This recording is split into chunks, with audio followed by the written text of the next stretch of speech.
You're now tuned into Thorough Black Talk with Tad, Keisha, and Ashe.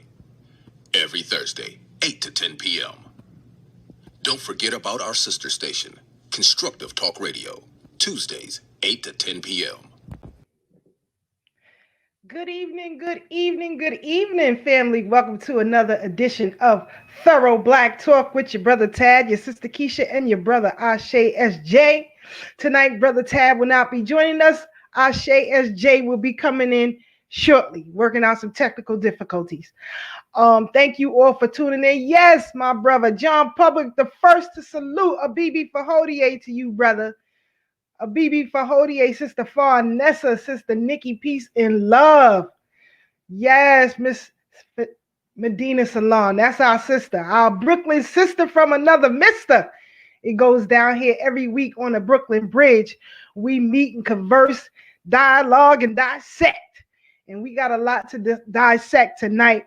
So I want our family to get ready because a couple of weeks ago, we talked about the new Asian movement, if you will, about these new alliances and how do they come to be and how were they able to get federal mandates, federal approval, political approval, and social approval for this Stop the Asian Hate campaign. Now, one of the things that we discussed was how they are able to unite with each other despite their personal differences to work and get things done in Congress that we can't even get done. And we've been hooping and hollering for hundreds of years, and just a matter of months, a year's time to be exact. They were able to get things done. So tonight we're going to break all of that down. We're also going to discuss the power and influence of Black business. And we're going to do a comparison, if you will, Black business and Asian business. Who is the most progressive? And that is going to be quite interesting. So yes, Sister Joyce in the house. How you and Brother Monty doing? Shout out to you. Shout out to Empress Filet. You can check her out every Saturday evening, 10:30 p.m. on the Blog Talk Radio Network. And shout out to the Community Cop family. You can catch them every Tuesday on YouTube. And again, thank you to the Brooklyn William Mackey Study Group that holds court every 2 weeks and Wednesday in Brooklyn. And if you follow the Thorough Black Talk Facebook page, we will make sure that you get the link so that you can join into the class. Now, while we wait for my brother Ashe to get in here, because last week we talked about the film Them. And my brother Ashe, he was reluctant, if you will, to watch the series. Now, he got a little bit perturbed when he saw the scene of the young sister who was battling demons within herself and her need to fit in and wanting to be white. And Ashe was a little bit bothered by that. Well, the very next day, images came out of Serena Williams and her new look. Skin is lightened. It just doesn't look good. It looks terrible. And I'm Sister Keisha. I'm gonna give it to y'all straight and direct. She look a mess, and I don't know who convinced her, what has convinced her that this is the way to go at this point in her life. And we're going to discuss all of that because that's a problem that a lot of dark-skinned Black girls face, and that is a reality. So we're going to deal with that as well. And also in the news, you have this new lineup for the resurgence of former animated series, The Proud Family. Um, it's just disgusting. Right now, they want to input Billy Porter. I don't know what the hell he is, and the son of Magic Johnson, whatever hell his name is. They want to now put them in to the series, The Proud Family. It is an animated series. I never ever let my daughter watch that show ever. It's stupid. It was stupid for me from the jump. But now that they have decided to include this LGBTQ um initiative, if you will, because that's what it is. It's a propaganda initiative to get our people to be more accepting of this type of death style. Some people call it a lifestyle. You have a right to. I have a right to call it a death style. I don't agree with it. But they want to include this into the mainstream, and what better way to do it with our children in a cartoon animated series? So we're going to discuss that as well. Now, I want to get into this Asian explosion.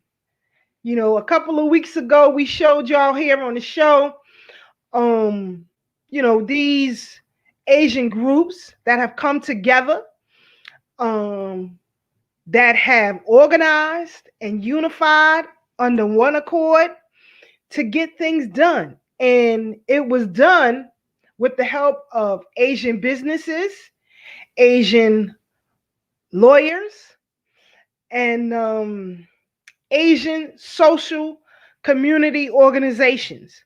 Now, I don't know if you all remember, but a while ago I mentioned that I used to work with a Chinese woman, a very nice woman, but she had worked with the company for about maybe 5 years or so. But less than that, I believe, because I remember her child not even being 3 years of age at the time when she left. But she said to me, and she taught me a lot of things as far as the Mandarin language, so that I can identify when things are being said. And so, but anyway, she said that she was leaving the company because she was going to join a social organization in the town where she lived out there on Long Island to get things done for the Asian community. Now, that was less than 5 years ago. And I knew her financial stability. It wasn't great. So I asked her, I said, what are you going to do as far as your finances are concerned? Because at that time, she was going through some financial struggles. But anyway, she said to me that her husband was going to take on an extra job so that she can stay home with the children and join this organization to help the the Asian community. So I said, that's cool. But it made me think, how many of you brothers that are in the queue right now, how many of you would take on extra employment or extra hours at your employment so that your wives can stay home and join these social organizations and unify the community? How many of you would do that? If you would, give me a black fist in the chat. Think about it. Think about it. And she said that a lot of people that she knew, mind you, she had only been in the US about 15 years, graduated from Syracuse University. And she said that a lot of her friends, that's what they were doing. Okay. And she said, look for some big things to come out of these organizations. So I said, okay. But it made me think about her when I saw this whole Asian implosion or explosion, if you will. And In a short matter of time, they were able to get things done. Now, they understand that it is the responsibility of the Asian business community to support, if you will, social endeavors. It is the responsibility of Asian law firms to support social endeavors. Well, that's what they're doing. That's what they're doing. Now, Nielsen ratings are reporting that Black businesses have flourished, especially during this lockdown time. Black businesses are growing. As a matter of fact, there are, I believe, 2.2 million here in the United States. I think that's what it said, but we're going to go through it. I just trying to recall by memory. We're going to go through it. Don't worry. Now, if Black business is growing and the Black social order is on a decline, something is wrong. When I looked at the board members of these various Asian organizations, they are people who look like themselves, Asian American Pacific Islanders, right? Their board represents their people. Every time you look at a board for Black people, it's always an influx or a mixture of other people. And you always get this cowardice rhetoric that, we can't do it without including everybody else.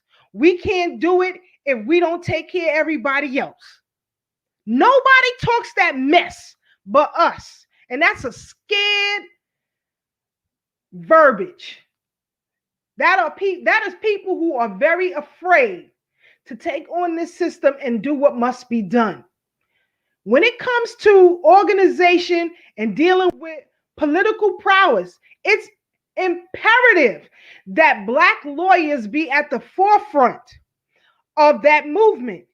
It is very, very crucial that Black women in these organizations unify within the organization and without.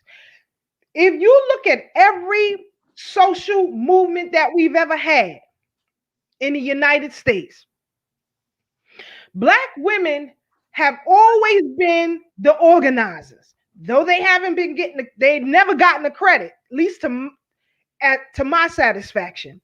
They haven't gotten the credit due them. But in the past, I would say 15 years or so, there has been a switcheroo, if you will, that has taken place where it looks to push the organizational skills of Black women to the back, while you look at this genre of Black male lecturers who are on the circuit, who, in my opinion, are nothing more than talkers. And this is a fact. They have not done one thing to change the status quo politically or economically for our people. And this causes a division.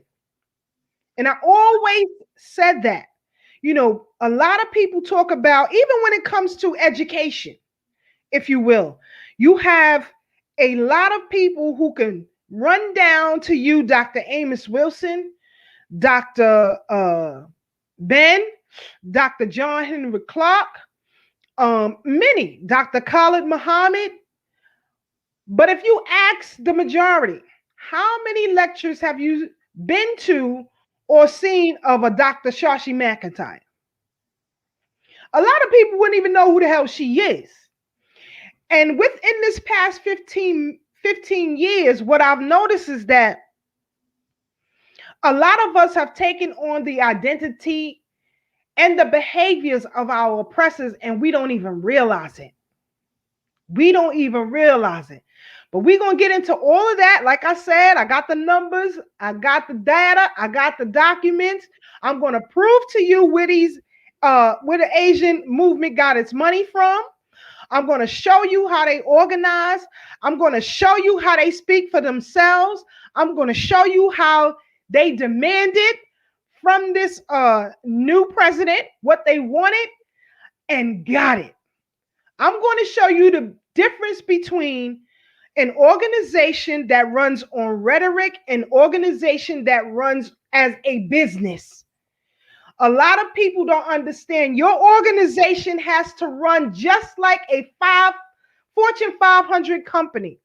You have presidents, vice presidents, chairmen, CEOs, CFOs. Everybody has a role, period.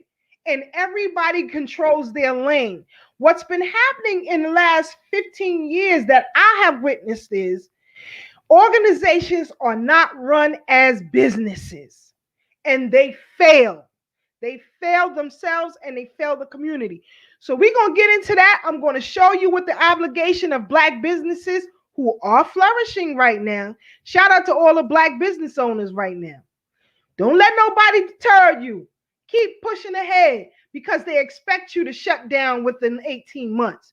So you keep forging ahead, but we're going to get into all of that. We got my brother Ashe SJ in the building. What's up, King? How you doing? Yeah. What up, big sis? We're in the house again. Thorough Black Talk. Man, this is going to be a great show because not only do we have the amazing insight, commentary, and opinions, but we also got the data. Sister Keisha pulled it up. You know what I'm saying? We went to the reports. You know, we got the consensus. We got the Nielsen reports. We got a whole bunch of data and information to share to y'all tonight. You know what I'm saying? And this is a yearly thing. We always got to sit back and analyze, you know, where we was at last year compared to what we doing now. And you know, Sister Keisha is dead on point when she's talking about everything, you know, as far as the political agenda that these people have, especially when it comes to our finances, Black finances, and things of that nature. And we need to make sure that we know that we have finances. We know that we got the Black dollar. But the problem is the power in the Black dollar is being put into everything except for Black power and except for things that's actually going to benefit Black people. We giving our power away. We don't know how to use our power. You know, so we're going to break that down tonight. Speaking in the spirit of Black-owned things, Black-owned businesses, I definitely got to shout out everybody on Black Girl Magic Street, Tompkins Avenue. This weekend, they doing the whole time from Tompkins, I believe from Gates Avenue to Halsey. The whole street is an open street. The city is starting to do this because of COVID. You know, a lot of the businesses lost out when it comes to money and things of that nature because there was no foot traffic. So they doing the open streets this Sunday. No cars, everybody's in the street. You're gonna have a lot of vendors out there. You're also gonna have all of the Black-owned businesses that I always promote are gonna be out there having little events. They're gonna have a DJ out there. It's gonna be a whole vibe. So this Sunday, and the best part about it is it's actually African Restaurant Week. So African Restaurant Week, that whole organization, they actually having an event on Sunday called A Taste of Africa. So a lot of African businesses from New York City are going to be out there from all over the city, but specifically African businesses. You get your Nigerian, your Ghanaian food, your Senegalese, all of that. They're going to be out there with tents and tables selling their food, you know. So this Sunday, it's going to be a whole entire vibe. I'm telling you, if you're in the NYC area, make sure y'all pull up. You know, Tompkins Avenue. I know the main spot is Tompkins and Madison and Putnam. You know, Tompkins and Putnam, Tompkins and Madison, and then all the way down to Halsey Avenue right here in Bed-Stuy. It's going to be a whole vibe. So, you know, it's important that we have these conversations because the money is going to be out there. The dollars is going to be circulating in Black dollars. But not every Black person you circulate your Black dollar to, not every Black-owned business is Black power. And that's the problem. Not every Black-owned business with Black faces that look just like you and me is about Black power. You know, and I ain't saying you got to be a super revolutionary or, you know, extremist or nothing like that. But some of us, when we have our businesses, we don't even have the foresight to be like, all right, this is where this going to go. This is where this going to be 5, 10, 15, 20 years from now. This is what we want to do. You know what I'm saying? We don't have that kind of mindset. We just trying to make money, get off our 9 to 5, and that's it. When we can really build a whole economy within this economy, you know. And then unfortunately, a lot of these Black-owned businesses, you know, the face is Black. The face of the business would be Black, and behind the scenes, they'll have a goddamn devil as a goddamn business partner. So check it. Some of your favorite Black-owned businesses you might be patronizing right now. You might want to do a little research, a little detective work, and ask these people. Shout out to my sister Mari, because she was straight up. She would go in the restaurants and be like, "Yo, is this Black-owned? Is this you and your husband? Is your husband Black?" She literally asked them, like, "Yo, is your wife Black?" You know what I'm saying? So like, yo, you gotta be like that, you know, because unfortunately, one of my favorite Nigerian food restaurants out here, I ain't gonna say the name, but they was Black-owned for a minute, and then I guess business started getting slow, so they got a business partner, and the business partner is a white one. You know what I'm saying? One of the most prevalent Nigerian food spots out here in BK, you know? So it's unfortunate, man, you know, but these are things that's happening. A lot of our people, I mean, people say business is business, but at the end of the day, we want to make sure that we have Black business and something that we can hold on to for the next generation, because if business is business, yeah, but I tell you, you got a business partner that ain't Black, they cut your ass out. That ain't a Black business no more. You know what I'm saying? If they take the majority stake in that company, you know, that ain't a Black business no more. And then they kids get it, that ain't a Black business no more. So where's the money going? All of the hard work and the effort that you put into building up a Black business is now stolen or swept under the rug or watered down.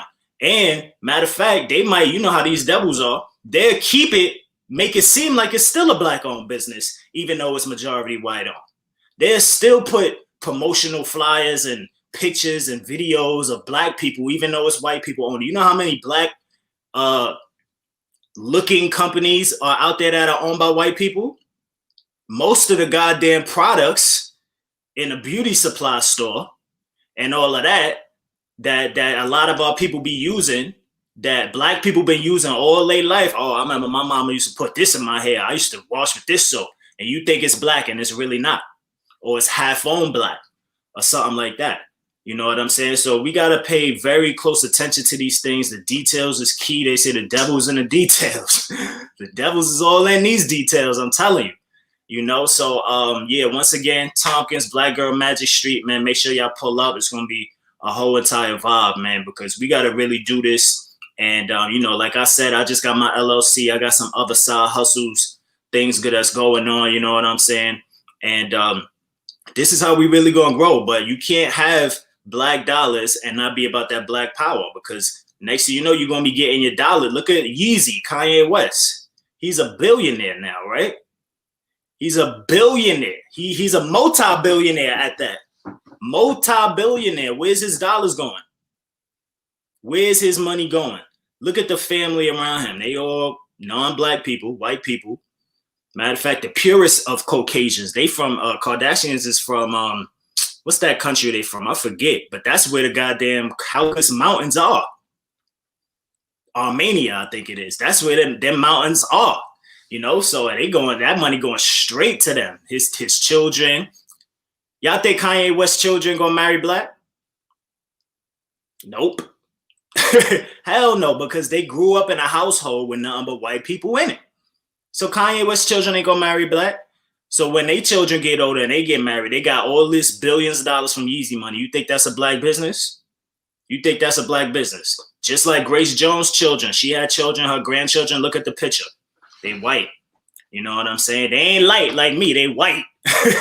There's a difference. Diana Ross grands too. Same thing. So like, yeah, man, and it's prevalent. You know, it's real prevalent, man. So you know, for this year, 2021, 2022, and beyond, man, we got to focus on better things, man. I'm tired of seeing my people saying they broke. You know what I'm saying? Broke down. When you say that, you broke down not only in your pockets but in your spirit. You totally broke down. You just broke and you don't want to even fix it. You can't be fixed. You just throw the whole thing away. You broke it. Damn. You know what I'm saying? So these are things we got to do, man. We got to start learning. Like if you know somebody, maybe you need a mentor. You need some mentorship. Maybe you need to do some study and get close, build a circle of people around you that's about something. You know what I'm saying? Because Right now, we really got to capitalize on the things that we got. We got a lot, you know. And Keisha, something I was going to touch on last week too. I guess we should talk about it now because it kind of has something to do with money. Is a lot of our people, when we try to get into business and things of that nature, the first thing we want to do is like we want to go to school. And I understand that, you know, that's great. You know, if you want to get that education, you better yourself with things of that nature. But a lot of us are picking these schools and we giving them money thinking that these are black schools and the money is going right back to the goddamn devils. So these HBCUs out here, yeah, I know a lot of our people think that because it say HBCU, it stands for historically black-owned college. A lot of our people seem to think that these is benefiting black people. The only reason it's benefiting black people is because you getting some of the education that you go in and you come out with their paperwork. Now you could go work for white people. You know what I'm saying? Hopefully, if you're smart enough, you come in, you going in, you coming out like, yo, I'm not working for them. I'm gonna build my own. But what's the percentage of our brothers and sisters that's really doing that? You know what I'm saying? Coming out and being entrepreneurs. We already know that this education system, you know, especially when it comes to young adults and things of that nature, it gears them to go towards tech, the tech industry, because it's a lot of money in that. But not enough black people own tech companies. So you working for a white person, or you going into the banking, financial industry, work on Wall Street, work on all of these other places. There's a lot of money in that, but ain't enough black people owning them companies. Ain't enough black LLCs and hedge funds and, you know what I'm saying, S Corps and all of that. These ain't black owned things. So at some point, if you're trying to reach some level of status, you're going to have to bend or have two faces. You're going to have two faces, two personalities, or bend over all the way. You know what I'm saying? Just to get ahead. Because we know how these devils are. When you in the environment, they got to be the dominant, you know, because they say white supremacy, and Tad, he say, what do you say? White aggression. White aggression. I'm gonna take it a step further and say white insecurity. That's what it is. White insecurity is what creates this white aggression. You know what I'm saying? So these are the things that they put our brothers and sisters that come out of education, and they go through that. But the problem with that is also because Keisha, a week ago, I don't know if you heard, it was all over the news and social media. Master P's son. His son name is Hersey Miller. If y'all didn't know, Master P used to be a basketball player. He actually played in the NBA before he was like a big rapper. So Master P has been training and teaching his children, his sons, how to play basketball. So Hersey Miller actually, Master P's son, he actually confirmed it was a big thing. He confirmed that he's going to be attending Tennessee State University. And the reason why he picked that is because, well, really, he was inspired by Shaq's son. About maybe a month before that, Shaq's son, his youngest son, his name, I think his name might be Shaq as well. Shakir is his name, matter of fact, Shakir O'Neal. He actually said that he picked his college and said that he's going to be going to Texas Southern University.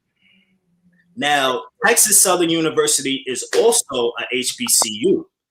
So it seems like these things are amazing. It seems like, yo, they doing it up, they doing it big, you know, because obviously these are the sons of celebrities. Shaq is an NBA player, Master P is a rapper. These kids, they could have went to any goddamn school they want. Money talk. You know what I'm saying? All of the Ivy League, I know all of the top schools probably was trying to scout them, but instead, the children, and I see that they made like a conscious decision to be like, nah, I'm not going to you know, a top Ivy League or top tier. I think they call it what's it called? Like something about in the basketball level. It's like a certain level that has really good sports. I forget the name. If y'all know the name, it's like the Division One, I think. Division One teams. Those are the schools that have the most like prestigious, you know, they have the most money, they have the most things to put into programs. They have the highest caliber athletes. It's called Division One. So when these children are leaving high school and things of that nature, and they want to go into sports like basketball, the Division One schools with the Division One teams are always trying to scout. That's why if you watch He Got Game, you know, they was trying to get the brother Ray Allen. They took him to the school, had him around the white girls butt naked, like they was giving them cars, money, all because they trying to gas him up to join their college because they know that if he join their college, he gonna make a lot of money for the school. Meanwhile, like I said, even with these HBCUs, it's not owned by Black people. So the money that's going into the HBCUs is going right back into the white community. And another, about a week and a half ago, another thing that was in the news was HBCU. That's why I made that comment last week about North Carolina A&T, because they was actually in the news for a record-breaking amount of donations that they, you know, like from the fiscal year started, they made I think it was like $88 million or something like that in donations. And normally they only make like a fifth or a sixth of that amount of money. But they made $88 million in donations for North Carolina A&T. So it's crazy that this school, they breaking records, making the most money out of donations. It seemed like it's a Black school. But check this out. If you peel back the layers, the person that donated the majority of that money was Mackenzie Scott. Now, if y'all don't know who Mackenzie Scott is the ex-wife of Jeff Bezos, the guy that runs Amazon, one of the richest men in the world, if not the richest man. So they got divorced. Mackenzie Scott got divorced, and from Jeff Bezos, Amazon guy, she took, I think it was one of the most high-profile divorces. She took a lot of money. Half. A lot of money. I think it was like half. It was billions. Yeah, half. It was. I think it was like $30 billion she got in that divorce from Jeff Bezos. Mm-hmm. So now that she got the divorce money, Mackenzie Scott is out here. Now she wants to be a philanthropist or whatever the fuck, whatever that means. I'm getting mad. Whatever that means. So Mackenzie Scott is out here donating money. So she donated a lot of money to North Carolina A&T University specifically. So this is making me think like, wow, okay, like since when these devils really care? You know what I'm saying? But it's something behind that, you know, because they trying to put money into the Black people. And it would seem like, yo, that's a good thing. Like they let them pay for that. Yeah, that's cool. Let them pay for it. But at the same time, we know where it's going. It's going right back to their pockets. And, you know, she got some type of agenda behind it. Just like, what's the dude that donate to Black Lives Matter? I can't remember. I don't know why I'm bugging right now. The guy that donated. Soros. What's the name? Soros. Yeah, George Soros. Mm-hmm. Like him. He donating all this money, got Black Lives Matter leaders in mansions in Beverly Hills, all of that craziness. They splurging out there off of that Soros money. So a lot of these HBCUs are splurging off this Mackenzie Scott money. You know what I'm saying? And you really just got to peel back the layers on that. But, you know, Shaq and I'm going to pass the mic, Shaq and Master P's son, like I said, it seems like they're doing a good deed. You know, they trying to set a trend so that a lot of these Black athletes that come up don't go to these Division I teams necessarily. They trying to go to the HBCUs so they could show people that you don't have to go to those Division I schools to get with those Division I teams or whatever to succeed. You know what I'm saying? But at the same time, it's like y'all the children of rappers and NBA players, so y'all different. It's not like the average person, you know, can just go to one of these lower class schools and get the same spotlight as y'all, you know. But the whole thing I'm trying to say is this: we putting in a lot of money into these HBCUs, family. Instead, all of this money we donating to these HBCUs, we could have been had a really Black-owned school, or really a school that's really about Black empowerment. You know what I'm saying? Instead of just training us and gearing us to go work for these people that really don't care about us. You know what I'm saying? You know how many tax write-offs, you know how much things these people are benefiting from even donating the money. They donated, it come right back to their ass. So this is how it is, family. So when we talk about Black finance, Black economics, these are things we got to think about. We got to be conscious about every single step in the journey along the way so that we can really get this power, family. Otherwise, we're going to be going back in circles. And they know what we're doing. They know that we coming up. They know that Black people are getting more conscious or more woke or things of that nature. And they trying to stay a step ahead of us. So when it comes to Black business, when I said earlier, they trying to come into Black business. They want partial ownership, even if it's a small stake. That's how they start. And next thing you know, somebody get into financial trouble or something like that, they gonna call their homies, because you know they got all the banks under their wing. They got all of the dollars. They got all of the equity. So it ain't nothing for them to buy out some of these companies and keep them going. You know, so let's just make sure. I mean, we got to start somewhere, but I'm just saying at the same time, let's keep a real large, broad scale of what's going on with our people, because a lot of people don't really know what's happening, fam. So yeah, Keisha, my fault. I was mad long-winded, but it was just a lot that I wanted to get off my. No worries, brother. No worries at all. No worries at all. No worries at all.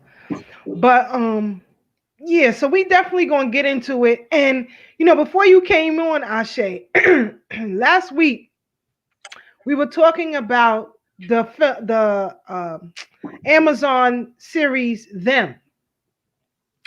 And remember when you were commenting on the clip that I showed of the young sister who wanted to be white to fit in, everything that she had gone through, and you was like, yo, that's crazy, I just can't get with all of that. And the next day, what is the headline trending on Twitter was Serena Williams in her new look. And I thought about you when I saw that, and that's a serious problem. And she looked crazy. Apparently she never read her father's book, Black and White, the Way I See It, Richard Williams. You have got to read that book. He talks about his life growing up in America, in particular Louisiana, where he's from, all the racism that he has faced. And he just straight out playing with it. He not rocking with them. And as these sisters begin to grow in popularity in their greatness in the sport of tennis, you saw the father being pushed to the back to where he is non-existent anymore. But it was his idea for them to play tennis in the first place. He got his teeth punched out in Compton, California on the court when them cats was out there selling dope, and he wanted his girls to play on the court. He got his behind whooped. That's how he lost his teeth. He talks about that in the book, but he kept going back, and he kept going back until the brothers in that area began to respect him and respect what he was doing with his girls. With his girls. So apparently they haven't read Mr. Richards' book. Sister said, I know her daddy is pissed. Yeah, he is. That's why they keep him in the background. Not only did she marry a Urugu, now you trying to look like one. And she looked crazy. She looked like an outtake from The Lion King. That ain't working. That ain't working. She looked right crazy. But again, family, we're going to get into this Black business obligation right after this quick break. And we're going to rock out with our brother Ty here, RBG. Yeah.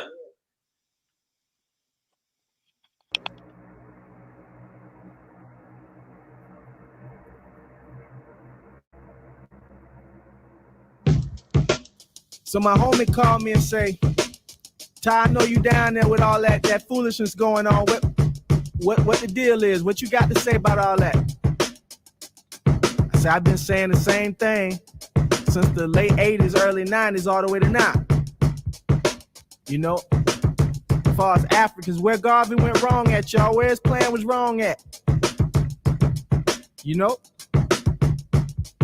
But as far as me and my family, they ain't touching us. Roosters in the front, check. Goats in the back, check. Shrines on point, my crew is on track. Okay. A Joshe on my chest, my nation repack. And cracker tried, I lay them all flat. I say roosters in the front, check. Goats in the back, check. Shrines on point, my crew is on track. Okay. A Joshe on my chest, my nation repack. And cracker tried, I lay them all flat. Hey, G-O-D, emotions is stable. My DNA derived from the cradle. Got proof, no spoof, flukes or fables told. I hold rank invaders, I disable. Soon as my mans drop, heads rock.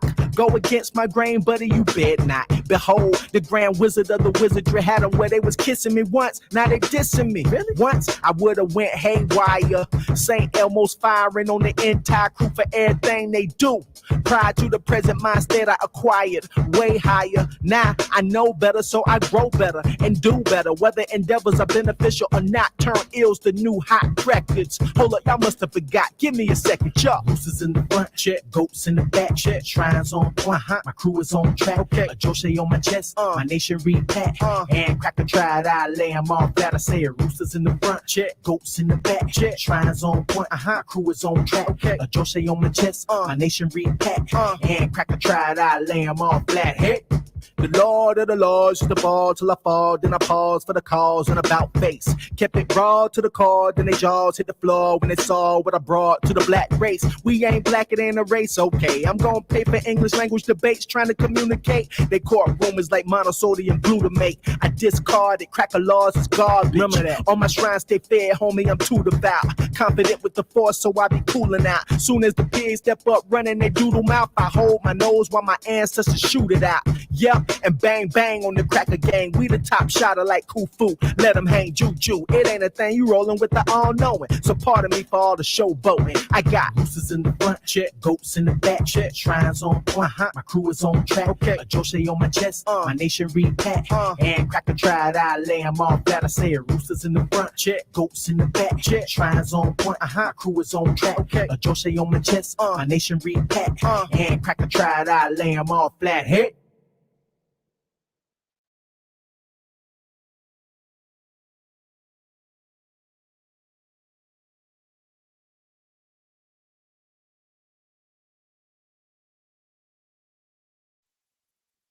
Yeah, that's the brother Tom Yeah. here, RBG, Yeah. the original. I'm telling you. Shout out to that brother, man, because Yes. yo, that brother is a real RBG. And I can't speak for some of these other RBGs out here. I can't speak for everybody RBG. I could speak for my G. I could speak for my RBG. My RBG is solid. My RBG is thorough. Like we do it up here on Thorough Black Talk. But somebody other, these other dudes, and it be the ones you thought was the realest ones too. The ones you thought was the realest ones be making the real ones look bad. But they RBG, I think they RBG be with little undercase letters or something. They using lowercase letters RBG. Watch out for them lowercase RBGs out there, y'all. I'm telling you, your RBG got to be capitalized, all right? Don't be having no made in China RBG flags out there. Matter of fact, Keisha, some of they RBG flags be looking like the RBG flag that the fake Umar had. Umar. Like Dr. Dumar had on the battle. Shout out to Afion Crockett. That dude is hilarious, man. If y'all ain't see that yet, go on my page or go on Afion Crockett's page. That the comedian, the brother is hilarious. They did a parody of Dr. Umar Johnson, who they call Dr. Dumar, and Afion played Kevin Samuels. I think he said his name was Devin Samuels.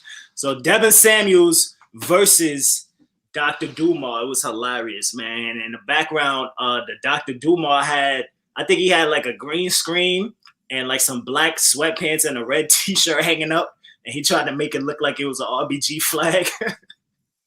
Yo, them dudes is hilarious, man. But yo, I'm telling you, man, watch out for them lowercase RBGs, man. I'm telling you. Facts, because everybody ain't thorough. Pun intended. Everybody ain't. But like I said, fam, we definitely gonna get into this now. I told you, Black business, Black culture influences the world. A lot of people don't believe that. You don't believe the power of your culture. You influence the world. In fact, Nielsen, Nielsen ratings, digital, they on the stock market too. It's a public company in case you want to invest. But they did a report. We're gonna get into it. They did a report about Black-owned businesses. Hold on, let me pull this up because I want y'all to see this. Is everything looking clear, brother Ashe? Yeah. All right, because I'm behind the scenes, so I gotta see it from here. Okay, it says Nielsen's 10th year of African American Consumer Report explores the power of the Black community from moment to movement. Data shows African Americans have increasing cultural, economic, and political influence. Chicago, October 21st, 2020. It says for 10 years, Nielsen has been dedicated to telling the story of the power of the Black consumers and their diversity, long before the call for social justice sounded. According to the power of the Black community from moment to movement, the 10th annual report in Nielsen's diverse intelligence series on African American Black influence on the economy and pop culture continues to drive not only significant moments in history, but drive change across industries and digital platforms. From video streaming, radio listenership, and podcasting to buying Black and staying connected to social movements through social media. African Americans are leading the conversation with an unprecedented impact on brands, policies, and what the country watches, buys, and listens to. Now, you may not be watching everything, but they watch everything that we do. African Americans are calling out systemic racism while at the same time creating opportunities for growth across social platforms and businesses with various levels of innovation, said Cheryl Grace. And we're going to get into Ms. Cheryl Grace here at Nielsen, Senior Vice President of Consumer Insights and Engagement at Nielsen. African Americans have historically navigated these imperfect structures, but this current global reckoning, brought on by a unique confluence of movements, proves the power of the Black community and its incredible influence. Grace is also the founder of Nielsen's Diverse Intelligence Series and annual reports about U.S. multicultural communities. There have been an overall increase in the buying power across the community, and also where and what African Americans are buying. African Americans are limiting the amount of time they are spending out in public due to COVID and shopping where they can get more value. Blacks make more frequent trips to the store, spending less per trip than the total population. Online shopping is a convenient and safe alternative to brick and mortar shopping. This year, 48% of African American households shopped online, 11% more than the average household. In the last decade, there have been more successful Black brands, Black-owned businesses, and investment in expanded economic opportunities for African Americans. African Americans are nearly 3 times more likely to take to social media to show support of their favorite companies and brands. African Americans are now 58% more likely to expect the brands that they buy to take a stance on issues, and 37% more likely to buy a brand when they do. The Black Lives Matter movement has influenced allies to take action as well. For example, Hispanic consumers outpaced African Americans in their expectations that the brands they buy support social causes as well. African Americans have been at the forefront of the COVID crisis as they are more likely to be employed as essential workers. That is true. Look around most municipalities, Black people working those. Needing to strike a balance between work and home, African Americans are spending, more time on their smartphones compared to the total population. In 1 week, African Americans spent over 8 hours on social networking, about 3 hours watching videos, and over 1 hour streaming audio on their smartphones. Smartphone ownership for African Americans has grown from 44% in 2011 to 98% in 2020, faster than any total population. Podcasts have become a central stage for Black voices. African Americans spend more time per week streaming audio, including podcast listening, than the total US population. In a typical week, almost half, 49% of African American podcast listeners spend about 1 to 4 hours listening to podcasts. Radio has remained a trusted channel for news and information for African Americans, reaching 98% of them every month. Black consumers are the number one ethnic group in watching live TV. Now, remember that as we go along. Playing game consoles, smartphone media consumption, and streaming audio. The top 20 advertisers spent on media focused on African Americans has increased 3.3 billion in 2011 to 3.86 billion in 2019, almost 16%. This time of racial reckoning has placed great responsibility on Hollywood and other media publishers to be more inclusive in the stories and characters they tell. Remember this as we go through the night, because we're going to talk about this new Proud Family stuff. With streaming offerings, Black audience now have a lot more choice in programs that they depict in their real life experiences. Black households have steadily increased subscriptions to streaming services from 65% in 2019 to 70% in 2020. African Americans are more likely to download a video podcast, watch live TV, or keep up with the news through streaming service compared to the total population. For the first time, Nielsen this year created an Inclusion Opportunity Index, which we use to study the most popular programs on broadcast, cable, and SVOD to determine how representative they are of different demographics. One study comparing inclusion of Black men and Black women found that reality, news, weather, and drama are representative of Black men compared to their representation in the US population. But Black women are far from parity across the board. Coming close to it in one genre, drama, 56% at the top broadcasting shows we analyze have Black female cast members.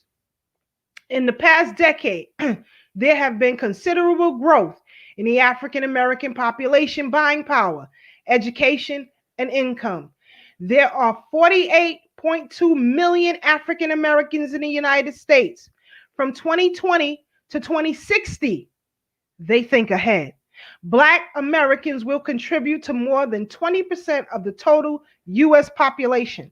African Americans are significantly younger in the median ages of all 32 to 6 years younger than the national average and 11 years younger than the non-Hispanic whites.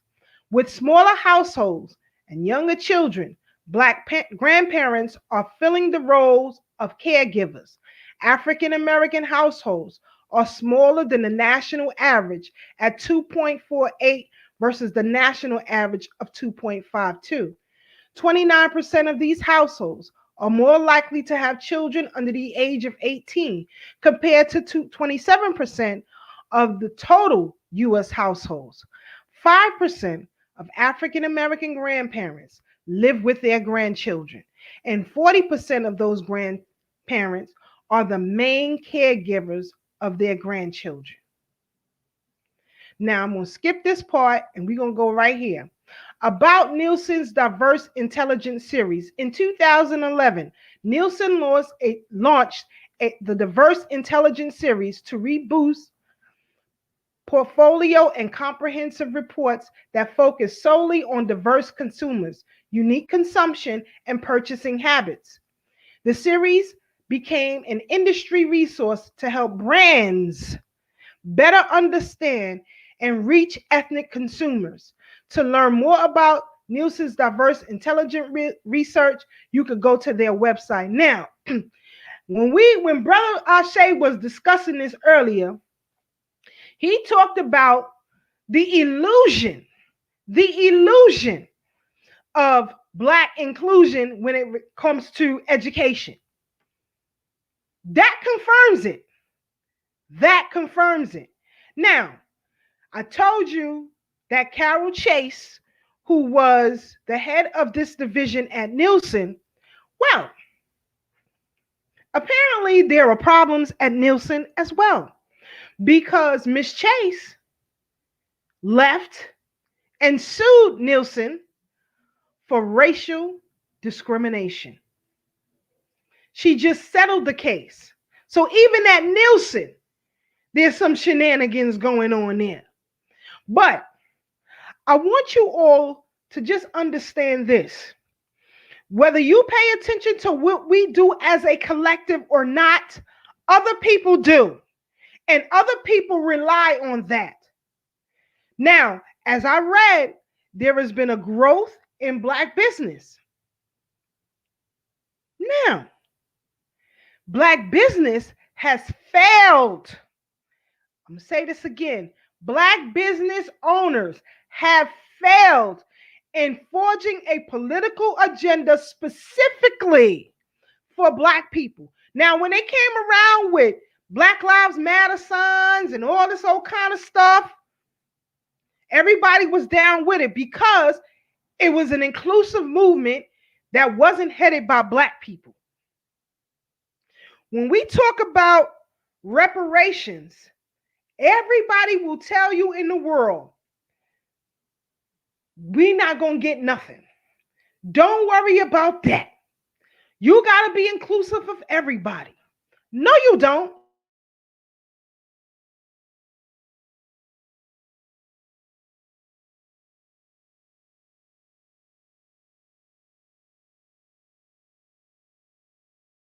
No, you goddamn don't. You froze up, sis. I tell you, they don't want to smoke tonight.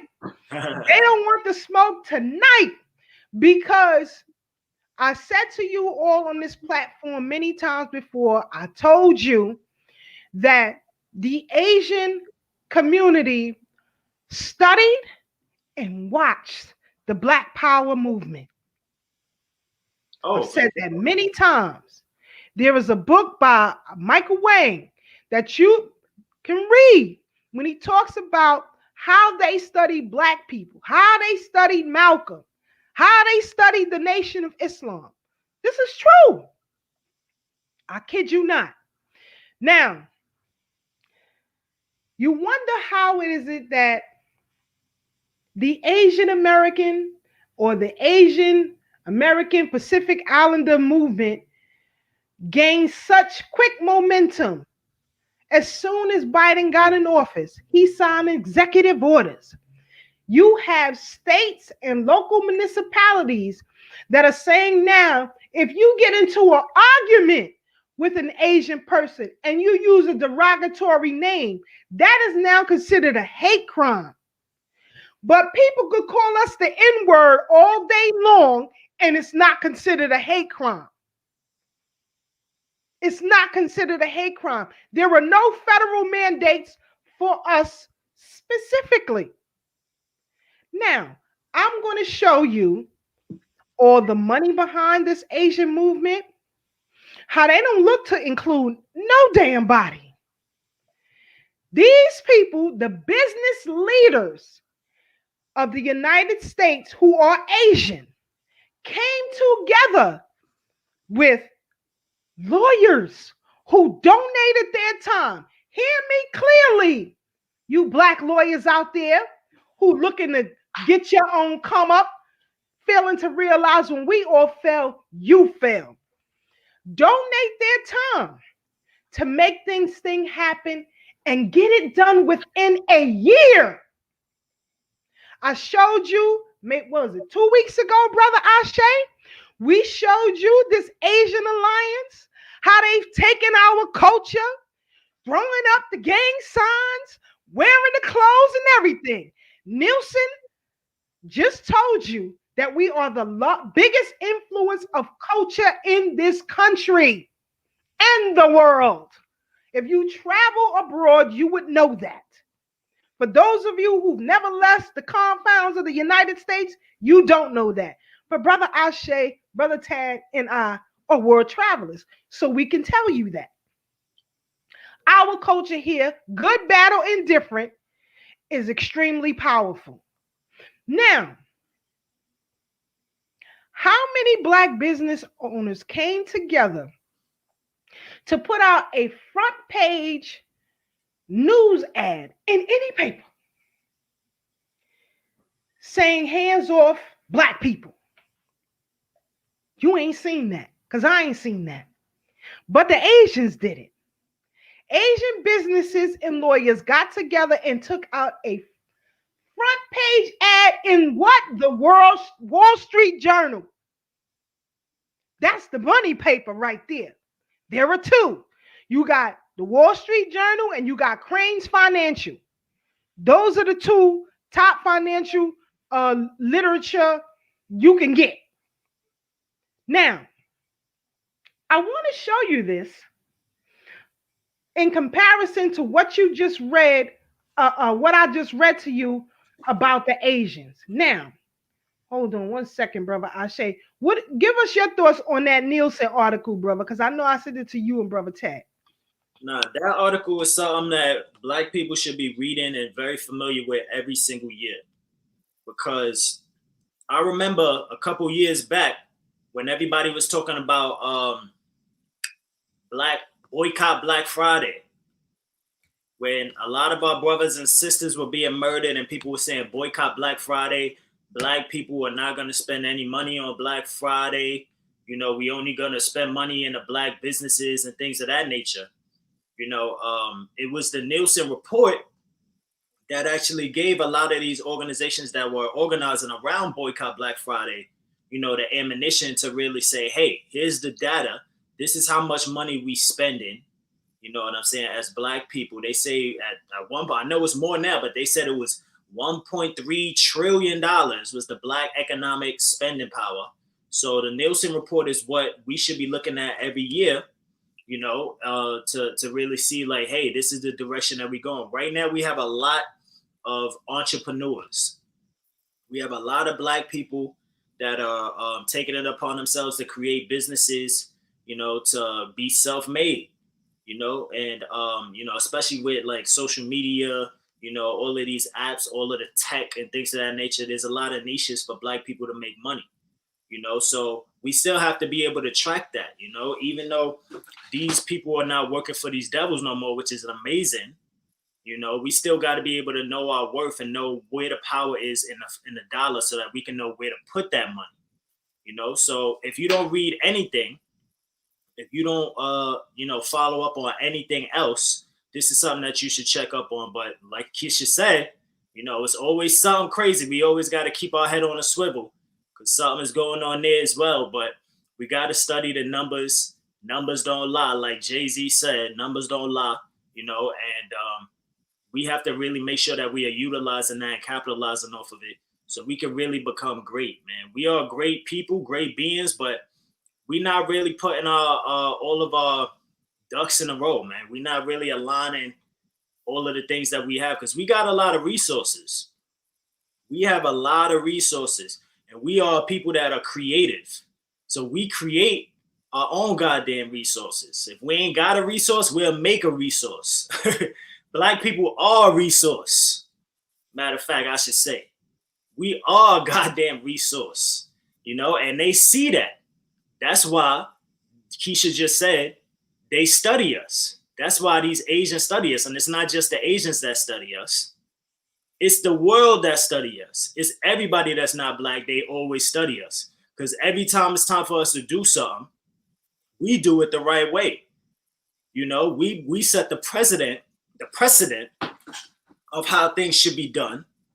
And they study us. And not only that, but we make it look cool. So with this Asian thing, I told y'all a couple weeks back, they even jacking the slang, Asian and proud. Say it loud, I'm Asian and proud. They said Asian power with the fists up. Now they latching a hold to the Black Power movement. I even sent the link to Keisha where they had Damian Lillard of the NBA. Damian Lillard, if you don't watch the NBA basketball, Damian Lillard is one of the top players in the NBA right now. Plays for, I believe it's the Trailblazers. Very great young player with a future ahead of himself. They got him doing a full-on video talking about stop Asian hate. If you see, it was really, what's the word, Keisha? It was just a... Sickening. Huh? It was sickening. No, it was like a coon show or whatever you call that. A menstrual. It was a menstrual show. Because he literally sitting up there talking about stop Asian hate and all of that. And you know he talking to us. Mm-hmm. You know they got him. So what happened with that? Did he just do that out of kindness of his heart? Of course not. Them Asians went in their pocketbook, went in their purse, signed some checks, and said, this is what's happening. So what we seeing right now is a span of from when it first started with this Asian hate stuff to now their, what did I say last week? Response. Yep. This is their response.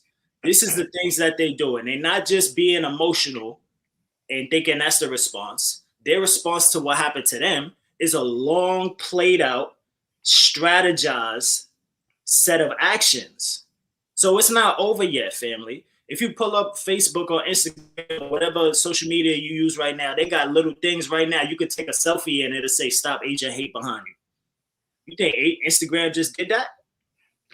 Or you think some of these Asians went in their pocket, got some coins and some dollars out, swap some Bitcoin, whatever y'all into these days, and paid for that.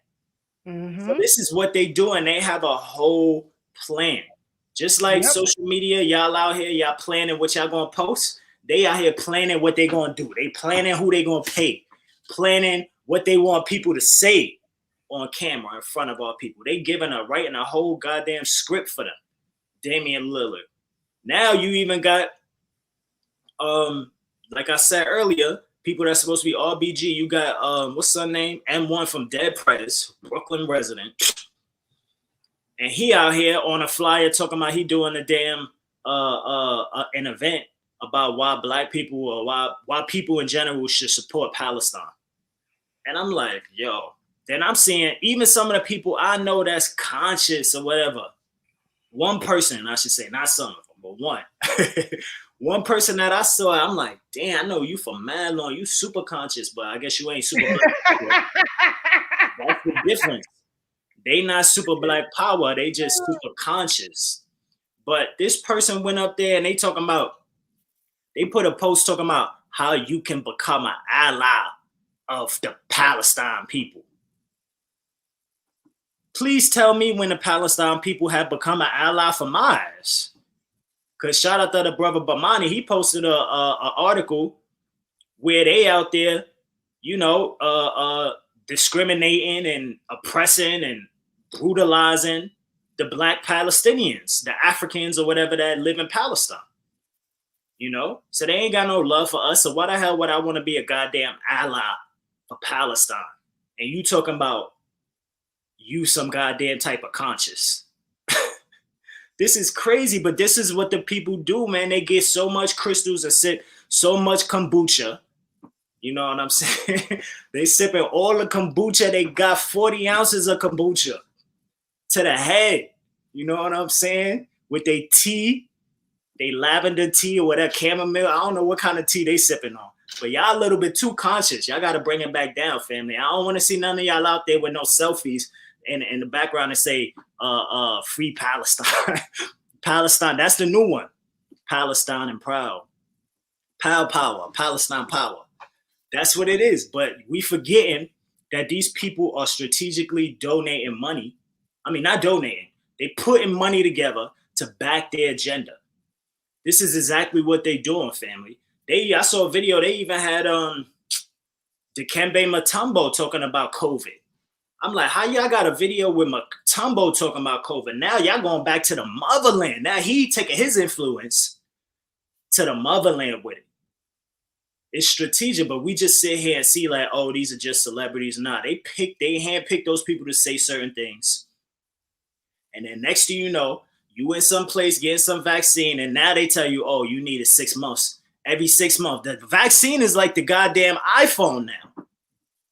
They dropping the vaccine like just like the new iPhone. Every year you getting a new iPhone. Oh, hold on. This iPhone dropping? Yeah, that new vaccine just dropped too, bro.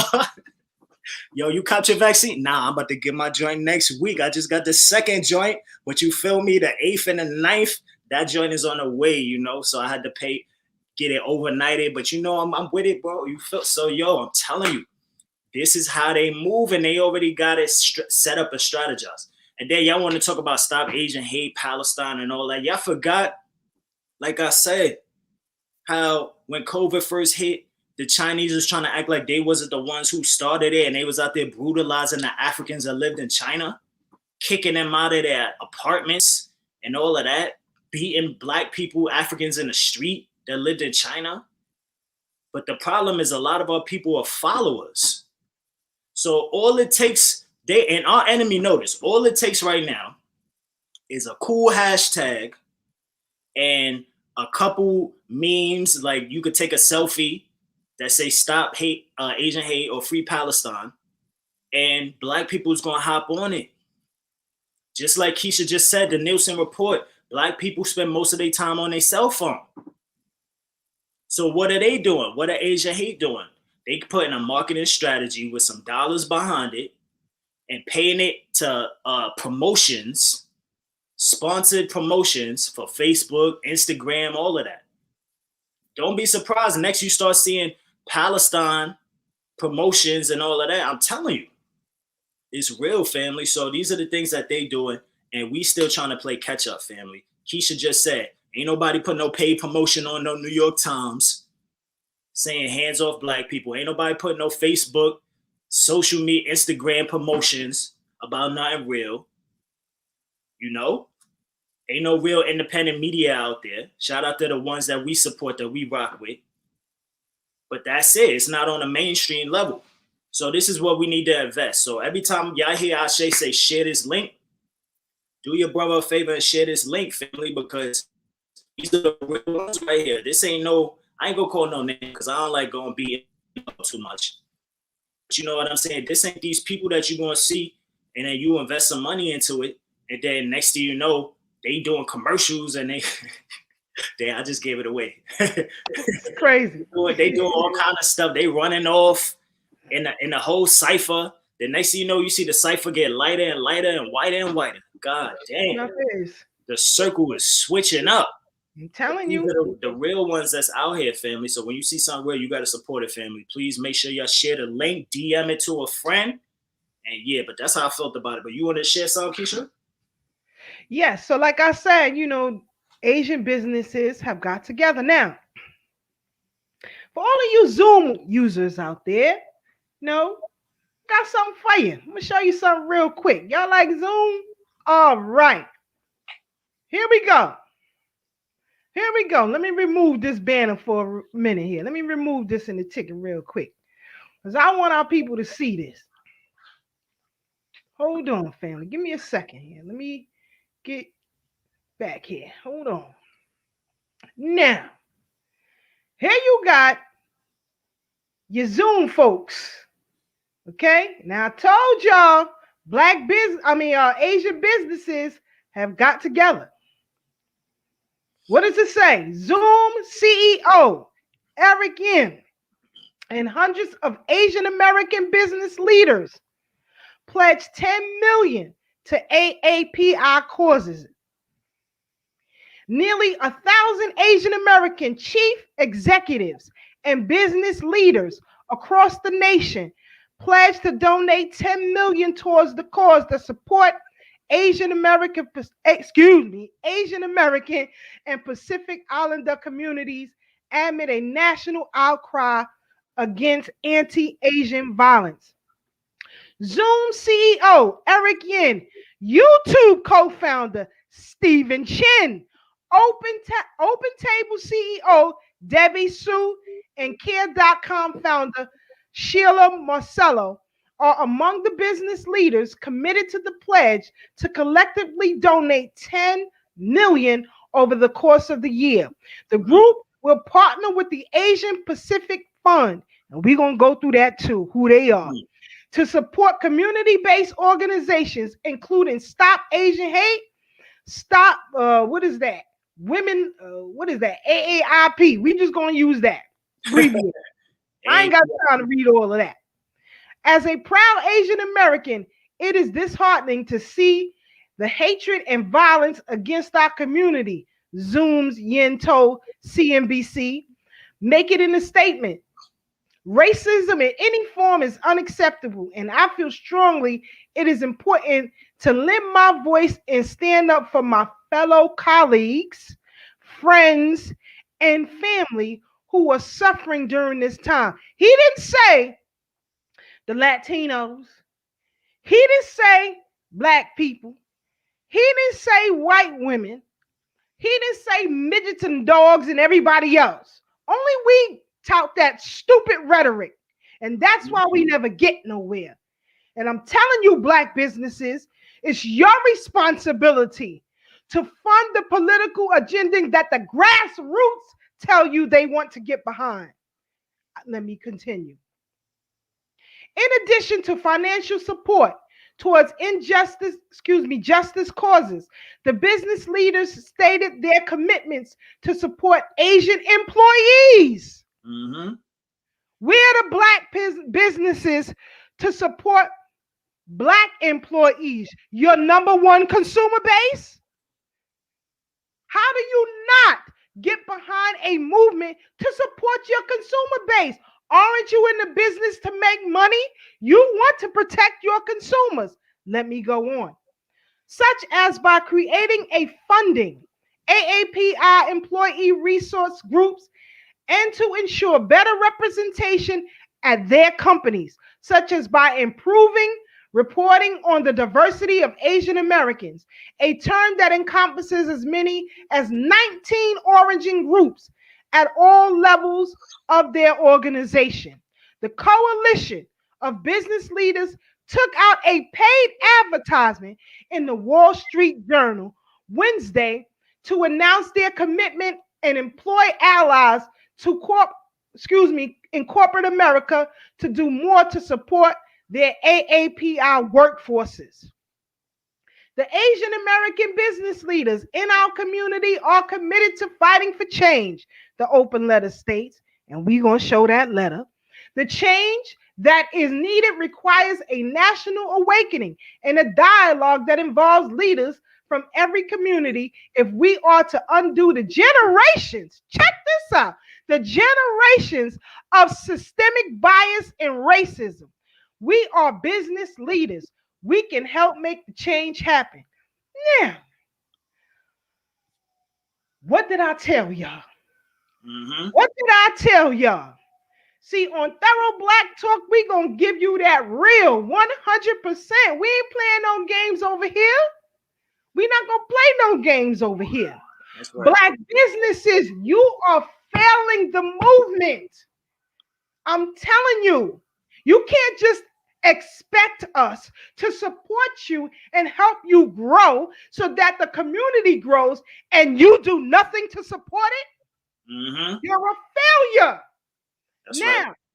As far as Black lawyers are concerned, I'm not playing no games over here.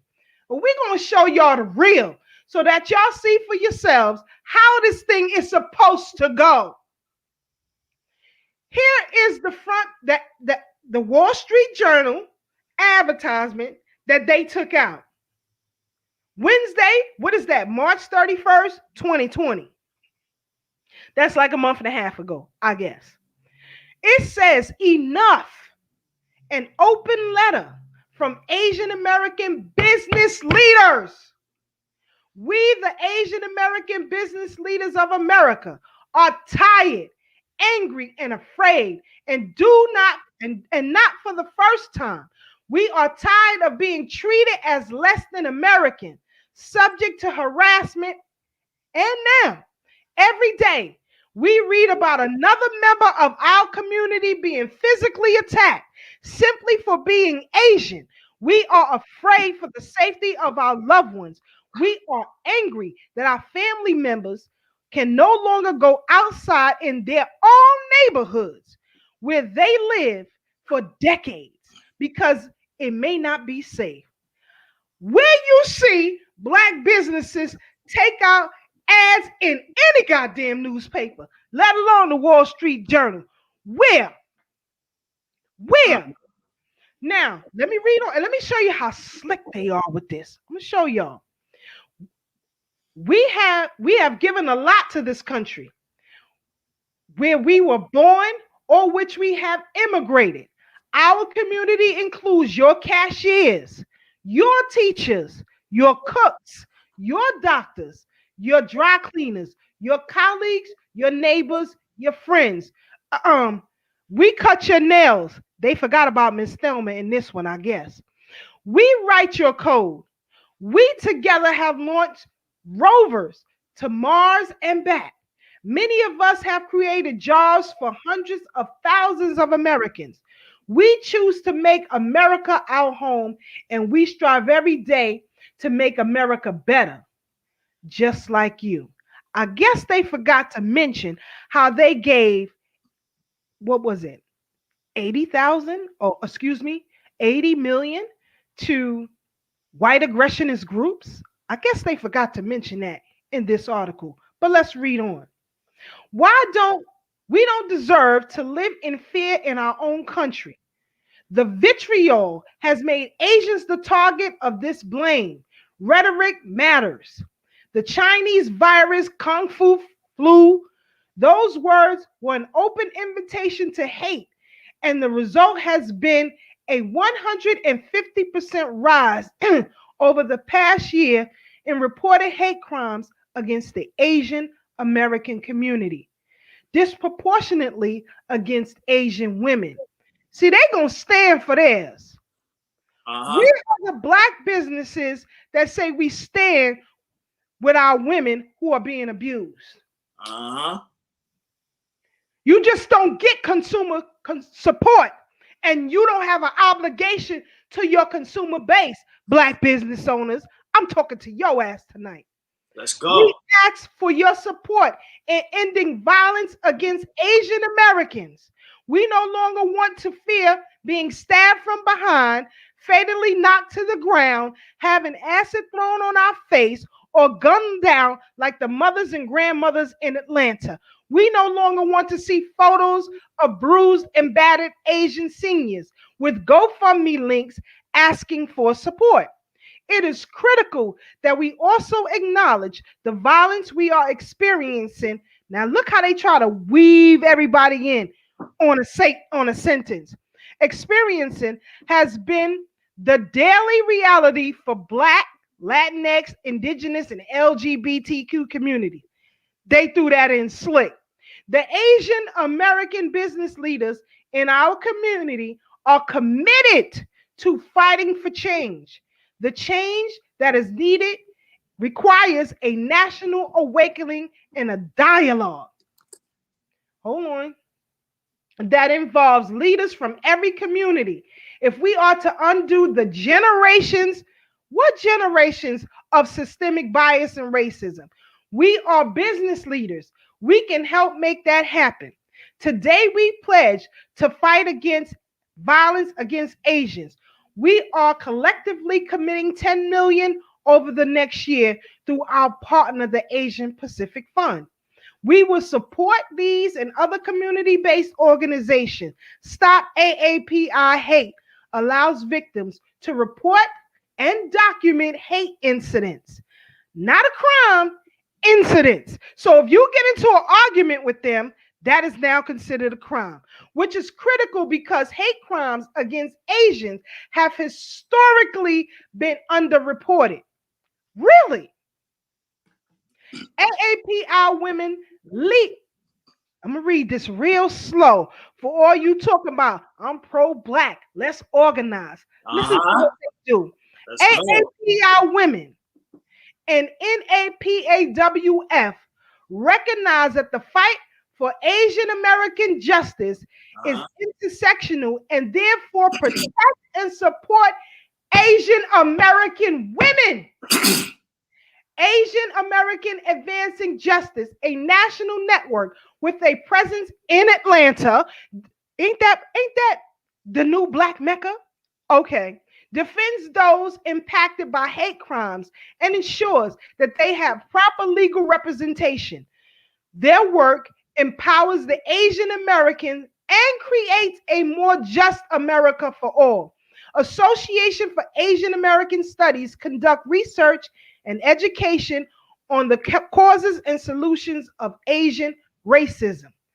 To support Asian employees, we commit to creating and funding AAPI employee resource groups to ensure Asian employees, especially women who bear the brunt of the harassment, have a safe space to tell their stories, receive support, and report discrimination without fear or retaliation. To ensure representation, we commit to reporting on the diversity of all groups and defending Asian Americans as a group worth representing at all levels of the organization. We ask that you join us in ending discrimination and violence against Asian community and marginalized communities. Enough is enough. And here is the list of all the businesses some of you patronize, including us. That is Facebook. That is Zoom. That is Starbucks, the Secretary of Commerce. And I can go on. Calvin Klein, Global GMO, Twitter. I can go on and on and on. I'll post this link in the chat so you guys can read it all for yourself. Brother Ashe, your thoughts on this article? Yeah. Oh, man. Once again, my big sis. Yo. Powerhouse, man. Heavy hitter. That's pure hardcore facts right there. You can't debate that. That's data. That's what we talking about, fam. You know what I'm saying? Black business, man. We got to step it up. We got to step it up. First off, we need more black businesses. Then first off, before that, we need actually black businesses. Like I said, black businesses that function and think with the vision and foresight of a black nation, of a black world. You know what I'm saying? What Keisha just brung and presented to y'all is very valuable. So I'm glad she's going to put that in the chat for those non-believers out there. Because everybody RBG ain't the same. That's what I'm starting to see. Everybody RBG ain't the same. You got some funny movement, some wishy-washy. You know what I'm saying? So we got to be very careful about that. And hopefully one day, all of our people, or the majority of our people that we need, at least, will be able to move on the same page, because we know everybody grows, everybody makes adjustments to their environment and learns and gets better and things of that nature. I ain't holier than now. I'm still learning, you know, I'm still growing and getting wiser, you know. But when it comes to this black business, I mean, this is something that we already had programmed. Tad, if he was here, he would tell you. Keisha was there back in the days when everywhere, but even New York, Brooklyn had black-owned businesses right next to each other. Not one or two, a bunch of them, mom and pop, all of that, black-owned businesses. You know, things done totally changed. The neighborhood is totally different. But now, who do we see in the black community with businesses? The Latin people, the Akis. And matter of fact, hold on. Now that just brought me to a real good point. Hold on. Hold a minute. Put some fire emojis in the goddamn comments. Get him, I say. Because the fire god is here. Put some fire emojis in the comment section for the fire god. Listen, fam. Everybody RBG ain't the same, man. And shout out to everybody that supports us. We definitely appreciate you. You know, we definitely want everybody to come tune in. We gotta have these conversations. Shout out to Sister Asia. We gotta have these conversations. Sending that $10 donation. We appreciate that. That's what's up. We gotta have these conversations, even if they turn into debates or whatever. It's gonna spark your mind, and we all gonna grow from it. But I see somebody in the comments that commented that they support Palestine, and they've been doing that for years. So no disrespect to that person. You know what I'm saying? But to me, in my personal opinion, it seemed like a lot of our people have selective memory or amnesia, or they just ignoring what the hell is going on. Because I don't know about everybody else, but where I live, we got all kind of devils. You know what I'm saying? And devil just ain't the one you think I'm talking. It's a whole bunch of devils. We got Arab devils, the ones that are we forgetting that the Arab invasion was an even bigger and more brutal, disturbing invasion of Africa than even these damn devils, these Europeans? The Arab invasion did that. They the ones who went into Egypt, ransacked it, murdered so many of our people, you know what I'm saying, brutalized. They are the ones that, the Arabs now, this the Arabs we talking about. The Palestinians and all of that. Y'all forgot about that? Did y'all forget about that? Y'all think all of these Arabs that live in Morocco, in all of these northern African countries right now, Libya, you think they ain't descendants of goddamn Palestinians? You think all these people ain't the ones that took over North Africa? And African artists and performers and things of that nature don't even go up north to North Africa to tour because it ain't nothing out there for them? Because they done took that? They took all of them countries up there. You think that's not the same descendants of the Arabs that ransacked and invaded Africa? The descendants of Palestine and all them other Arab countries? Did we forget about the Arab invasion? North Africa is crazy. That's not even black right now. Did we forget about the goddamn Arabs that go outside to your corner store right now? Go to your goddamn corner store right now and tell me who running it. If it ain't some Latin people, it's the goddamn Arabs. Leeching in the community, taking all the goddamn money and giving it back to their children.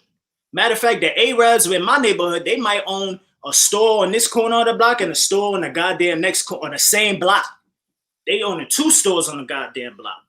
So they taking all the money from the black community. Where's that going?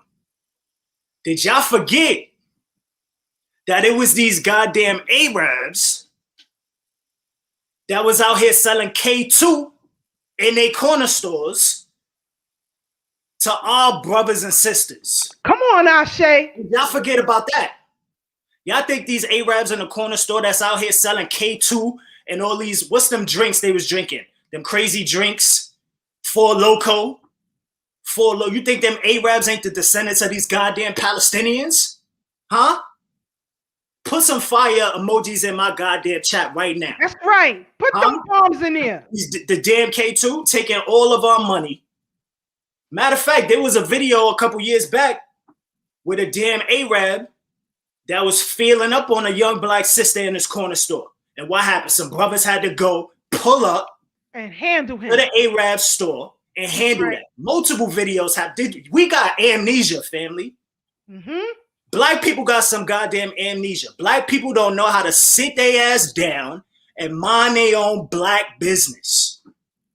We up here talking about a show about black business. And now we got to get directed into how we should support the Palestinians? No disrespect, family. We appreciate you for joining, but fam, I guess your RBG and our RBG just ain't the same. Because we ain't up here on Thorough Black Talk. We thorough. This is what you can expect from us. We don't support nobody. The Honorable Marcus Messiah Garvey said race first. We the children of him, so we improved on that. We said race only, God damn it. Go ahead, Keisha, because I don't want to get too crazy. That's right, my brother. That's right. I listen. Everybody handle your own problems. Because as I just read, everybody is looking out for themselves. And rightfully so. That's what you're supposed to do. Only us talk about this inclusive mess. We got to include. I saw Brother Ashe, and I know you can attest to this. Last summer, when all them Black Lives Matter freaks was out there acting a fool, was the first time you ever see black people look like us involved in anything. And the only reason they did it is because you seen all them white folks out there. You didn't make no moves before that. That's a sucker move you doing. That's right. If it was back in my old teenage days, I would have busted in your head and robbed you because you was a sucker. That's right. That's how you acting. That's how you acting. Now, I said we're going to talk about who this Asian Pacific Fund that we just read about in this Wall Street Journal article. Now we're going to show y'all who the fund is. Now, when it comes to reparations, when it comes to police abuse and justice and incarceration, they talking all this multicultural mess.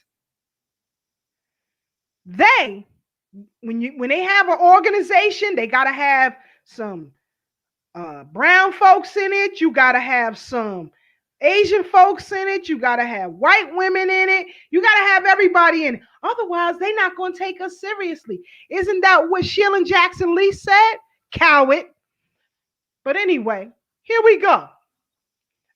We show and prove over here. We don't play no games. We show and prove for real. Now, let me open this up. Hold on. The Asian Pacific Fund Board of Directors. Always when you go to a site, family, or you looking at an organization or anything like that, always go to the About page first and see who the board is so you can see who you dealing with. Okay? That gives you a better perspective of where the message is coming from. Now, you have this Tom Cole. He's one of them. No problem. Nelson Ijama, the treasurer. He's one of them. No problem. Emerald Yee, secretary. She's one of them. Andrew Lai, immediate past chair. No problem. I don't have no problem with this. Neil Chatterjee, right? Here we go. Stephen Chin, Margaret Chow, David Chun, Peter Chung, Jan King, Margaret Lepitz, Michelle Lau, Raj Mathur, Michael Yoshikami, Robert Lee, Raymond Ocampo Jr., and Jerry Yang. I have no problem with that. They taking care of their own. They put their own on the board. All the AARP is included. You got your Asian, Pacific Americans, and Islanders, whatever they want to call themselves. They got it all right here on the board. You don't see no black people on this board. Mm-hmm. Any Asians? I mean, any Latinos or Latinxes on this board? Nothing. You don't see no Arabs on this board. Huh? You don't see no hats on this board. None of that. None of that. But when it comes to us, we want to be inclusive. That's right. We want to put everybody on. And that makes us a sucker. We lose. So again, family, the responsibility of us as consumers of Black-owned businesses, it is time for us to organize and put pressure on Black-owned businesses to fund political agendas that we put before them. Now, whoever wants to get this organization started, I'm with it. See, I'm a closer. White folks would pay me almost 6 figures to close deals. Black people won't look in my direction or look in anybody's direction who's telling you the facts. You don't get it. You don't get it. It's not a tweet. It is not a Facebook post. Mind you, we all know who the wife of Mark Zuckerberg is. Okay? That's right. Okay. Because Facebook put a lot of money behind this. Oh yeah, wait till they get divorced. She coming. She caking. What? She is caking. What? Now, they straight with it. In the last presidential race, as a Democrat, you had Andrew Yang, who ran. He didn't make it past the primary, and now he's running for mayor of New York City. Ooh, wow. Andrew Yang is what you call a bundler. Andrew Yang has raised millions for the Democratic Party. Not hundreds of thousands, millions recently. I think he just raised another 42 million for the Democratic Party. So when Joe Biden came in and he was signing those executive orders, and Asians got their executive order, you know why. Yeah. If you don't believe me, you go to opensecrets.org and put in Andrew Yang's donor list and contributors. Yeah. And see for yourself. I don't have to make this up. I'm not gonna lie to y'all. If I don't know something, I'm gonna be the first one to tell you I don't know. I gotta check that out. But I know. Go to opensecrets.org, put in Andrew Yang, see who his contributors are, see the money that he raised for the Democratic Party, and you wonder why he was allowed to be a Democratic candidate. He knew he wasn't going to win. The goal was to set that precedent that the Asians is here, and we want our write-off. That's right. You got a black man recently of Lehman Brothers by the name of McGuire, who is running for mayor here in the city of New York, a former Wall Streeter, or so he says. He, along with Donovan, who is also running for mayor here in New York, were asked the question, including Eric Adams. They asked all of the, I think it's 9 candidates, 10 candidates that's running for mayor of New York. What is the average price for a home in Brooklyn? Now, here's a black man, former Wall Streeter of Lehman Brothers, who claims he wants to represent us. Answered the question saying the average price for a home in Brooklyn is $100,000. Where? You can't even buy a parking lot for $100,000 in Brooklyn. Are you crazy? In the worst neighborhood in Brooklyn, the minimum is $500,000. And that's for something run down. Yep. So you don't even know what the average cost is to buy a home, which a lot of black people use for as generational wealth to pass down, to open businesses, to generate wealth, whatever. You don't even know what that is, but I'm supposed to give you a vote. Negro, are you crazy? And he knows better. That's why he comes. You have these commercials with Eric Garner's mother and everybody else's mother, you know, in support of this guy. You got Jay-Z and Puffy backing this dude. They ain't us either. That's right. Let's be clear. Now, along with this Asian Pacific anti-hate movement, they also want to see in media a change in how they are represented. You ain't gonna see them in no dresses and skirts, flying around, acting a fool. None of that. That's not going to happen. In fact, I think Sister Marie mentioned it earlier. You now see more commercials and things with Asians included. No problem. The problem I have is, where is the black media voice to say that you cannot disrespect our culture any way you want to?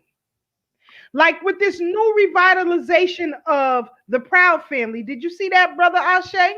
Nah. They trying to bring back the Proud Family, I think in 2023 or 2022. They want to put it back. It was an animated series back in the day, around the time my child was born or whatever. I never let her watch that. I thought it was dumb to begin with. But anyway, they want to bring this animated series back. But what they want to do is now they want to include Billy Porter, who's a flamer. Who's a flamer. They want to include the son of, what's his name? Magic Johnson. I believe. Here we go right here. Hold on, family. You know, Sister Keisha gonna get it for you. I'm gonna have it for you. Give me a second here. Give me a second. Hold on. Let me see. I got it. Hold on. There we go. You should see now. All right. I don't know what's happening here. They don't want to see. All right. There we go. Okay. So now, here we go. The Proud Family. Louder and Prouder. Billy Porter, Zachary Quinto, and E.J. Johnson joined voice cast for Disney and Disney Plus revival. Look at this nonsense. And you notice whenever there is some salacious incidents that happen with Black people, they always bring out these entertainers to speak on our behalf. They're not asking Asian entertainers to speak on their behalf. They're looking for Asian leaders in business to speak on their behalf. Now they want to bring back the Proud Family, but they want to make Penny, who is the main character in this animated series, have two buddies who are same-sex, gender-loving, whatever the hell they call themselves, and put this before our children. Yep. They didn't put no Asians up here. They didn't put them up here. It's only us. Yeah. And there is no stoppage movement to make sure this never happens again. This is a problem. This is a problem. Go ahead. They don't listen. They are effeminizing our males right in front of our faces. And then you wonder why these young brothers are out here having temper tantrums, biting young girls in the face, wanting to beat them up because they don't want to talk to them, because they so damn soft and sensitive, because this is being shoved down their goddamn throats constantly. Mothers is taking them with them to the nail salon. You're sitting up there watching every reality show where there are no straight Black men of any substance on any of these programs. And these kids are out here acting a goddamn fool. Yeah. The gang leadership in the city of New York, you too are playing a sucker role. Yes, I said it. You know why? Because they don't allow that in the Asian community. You're not going to come out there as an Asian man and beat up on an Asian woman. You're not going to bite Asian girls in the face and think those Asian gangs that I mentioned last week on this program ain't playing with you. That's right. So either we get on code and we do what must be done, or prepare for death, because that's what's happening here. That's crazy. Go ahead, brother. I shared the link, the article. Right now, what's going on at NYC, they just cracked down on a whole bunch of, unfortunately, Black brothers that's about that gang life. They call it, right? Specifically from Bed-Stuy, actually, but from all over Brooklyn. This gang called the Hoolies Gang. And the feds actually just, it was 18 Black men that they just arrested, 18 Black men. And they was watching them for the past, I believe, like 3 years for a lot of murders and shootings specifically. Unfortunately, they killed some people. One of them was a 1-year-old. You know what I'm saying? And so what you're saying is real, Keisha. Like, the gang life and all of that. Like, we got to really readjust our priorities, man. But before we get out of here, because what you're talking about, the Asian community and things of that nature, I want to share this video too, because it goes right on to what you was just saying about the Asian community, about what we were saying earlier about how they stealing our slang when it comes to Black empowerment and things of that nature. They trying to latch on to Black Lives Matter. Now they are actually trying to fuse the two. And that's specifically why they study us. It's because the Palestinians study us, the Asians study us, white people study us, all people study us. If we look back in history, right here in America, white women studied us, because what did they do? White women came with this whole feminist movement, and they latched onto the Black Power movement and made it a womanist movement and a feminist movement. So then you had a lot of sisters with natural afros and pictures right next to white women, and both of them got their black fists up. You know what I'm saying? It's the same thing. History always repeats itself, but we don't study our own history, so we don't know our history, and we don't know how to adjust to these things. It's happening right now in present day. So I'm going to share this video real quick to show y'all in present day how it's happening with the Asian community, with the Black Power movement. And it's also going to happen with the Palestinian community and all of that, because they know that most of our people, unfortunately, are followers. If you make it trendy, they're going to go right on and jump right on the bandwagon and say free Palestine and free Israel and free all these goddamn countries, when Black people still ain't free. So let me show y'all what's going on right now with one of the top companies that y'all love, Black-owned company. What I said earlier, Keisha, not all Black business is Black power. That's right. Because this right here is a prominent Black fashion line company that everybody loves. In fact, the brother is of Ghanaian descent, a descendant of Ghana. One of the top fashion lines out right now. He was best friends with Kanye West, the Black billionaire. The Black billionaire, like I said, all Black business ain't Black power, family. So let me share this real quick so y'all can see what I'm talking about, because they trying to latch the Asian, the feminist, and the Black Power movement all together. Matter of fact, not just the Asian, the feminist, Asian feminist, and the homosexual LGBT, whatever that is, that whole agenda, the trans agenda. So trans, feminists, Asians, and Black power is all going to be one. That's what they're trying to do right now. Check this video out, y'all.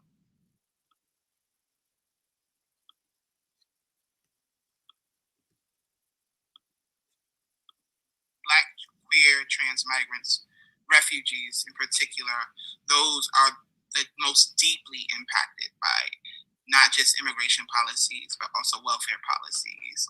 Anything that has to do with anything in this country are those most deeply impacted, because they are not the desirable, not just within the larger society, but also within the actual community.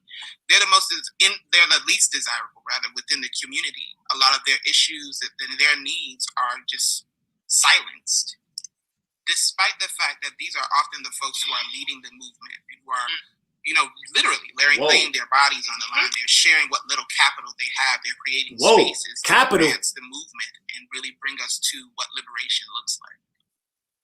Capital.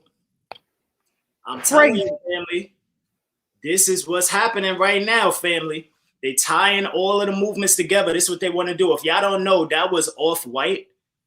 That was their Instagram page, Off-White. Off-White is I forget the brother's name, man, but he's a brother that was real close with Kanye West. He did a lot of things for Louis Vuitton, all of these fashion lines, and now he has his brand Off-White, which is extremely expensive, very popular.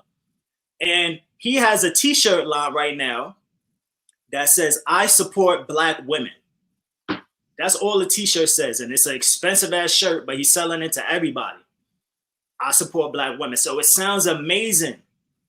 You see the T-shirt and it's Off-White. It's a high-end fashion line. It say, "I support Black women." You like, yo, I need to cop. Like, he really doing his thing. But then when you click the link, all of the Black women that he supports on the T-shirt are women like that. And that woman that I just shared the video has the nerve to call herself a Nana. If you don't that ain't no damn woman. If you know what a Nana is in Ghana in a Khan language, Nana is like, that's a name, or it's a title that's held for one of the highest people, like kings and queens, or even maybe like a great elder or grandmother or grandfather that passed on that lived honorably. If you live honorably or you have a high status, they call you a nana. She's out here got the nerve to call herself a goddamn nana. And she's out here promoting the bondage of Black power, homosexuality, feminism, and the Asian community. So, family, listen, we got a battle on our hands. We coming out to the last couple minutes. I just wanted to share that. Keisha, you got any final words before we get out of here? As we said, family, it seems, well, it doesn't seem, it is. We are headed backward. And if we are not careful, we are headed back to plantations quicker than we think. It is important that you, as consumers of Black-owned businesses, come together and form an alliance to put pressure on those Black-owned businesses to support the agendas that are written specifically for us. Get behind candidates that we deem are worthy to represent us. It's time to change the mindset. It's time to stand up for ourselves, think for ourselves, be for ourselves. Flat out. Before we get out of here, I want to give a shout out to Brother Leonard, Sister Pat, again, Sister Aisha, thank you for the donation. Brother Kev, Sister Electra, Sister Farnessa, Sister Marie. If I missed anybody, I'm sorry. Brother Ray. Brother Ray. Sister Joyce. Whoever I left out, I'm sorry. Dr. Filet. Yeah. We got to talk about, I think I got to call Pam Africa this weekend and see if I can get her on next Thursday, because I want to talk about the mural that was put up in place of Rizzo's statue in Philadelphia and the things that's been going on as far as them digging up remains of former MOVE supporters and members. So we definitely got to get into that. I got to call Sister Pam Africa this weekend. Hopefully she's in the States and we can get something done with her next week, because I definitely want to deal with that. Brother Ashe SJ. Yeah. Once again, family, tell a friend to tell a friend. This is Thorough Black Talk every Thursday, 8 to 10 p.m. Please do your brother a favor. Share this link. Remember, this is on Facebook and YouTube as well. You could check out all the replays from all of our shows. You could check them out on YouTube. You could go back, share them on YouTube, share them on Facebook. Make sure y'all follow, subscribe, and share these videos, family. We want to build this audience, because who having real conversations like this? Who having thorough ass conversations like this, family? And we not going to grow unless y'all help us. It's up to y'all, fam. You know what I'm saying? Y'all really holding us down. We really appreciate y'all. So do us that solid. DM, share this link to your family. And let's get this Black Power, family. Remember, everybody RBG ain't the same. I got to say it like your father out here. Everybody RBG ain't the same. Get the belt, Ashe. Get that belt. Father Ashe, this is the first lesson of the day. Everybody RBG ain't the same. Watch out. Look both ways when you cross the street. Remember, everybody RBG ain't the same. I'm telling you, family. But hopefully, man, like my brother Ty said, tonight you were inspired. Share this with some other people. Let's get this Black Power. Shout out to Black Girl Magic Street, Tompkins Avenue this Sunday, African Restaurant Week. Shout out to House of Kim. If y'all NYC, pull up Tompkins Avenue this Sunday. Yeah, man. Always remember. Brother Ashe, what's the name of the business that the former member? She's not there no more. Oh, she not? Nah, she cut out, but it's actually But you know what? She still sells certain products online. Yeah, some of her products are in the store that occupied the space now. So the space that I think she made the best natural deodorant on the planet. Yeah. House of Kim. Gotta check it out. That space is still there, and it's Black owned, still got Black products and all of that. So make sure y'all pull up, but make sure you pull up to Make Manifest. That's my homegirl, Aisha. Yeah. You know what I'm saying? And yeah, Make Manifest, you can look them up, makemanifest.com, Make Manifest BK on Instagram. They got some powerful, amazing products. Yep. Solid people, man. But we're going to have a good time this Sunday. Always remember, family, true courage is knowing how to suffer. The battlefield is where you stand. It's your brother Ashe SJ. Always keep it thorough, family. Sister Keisha. I forgot to mention we lost another UAM alum, Brother Emlyn Paul. I believe his services are tomorrow at 5 p.m. Salute to him. He is now an ancestor to watch over us. Real thorough brother. But we out of here, family. Meet us here next Thursday on the Brooklyn Bridge. Yeah. Where it goes down. We got those facts for you. Tell somebody to tell somebody. We out, y'all. Have a good one. Stay safe out there.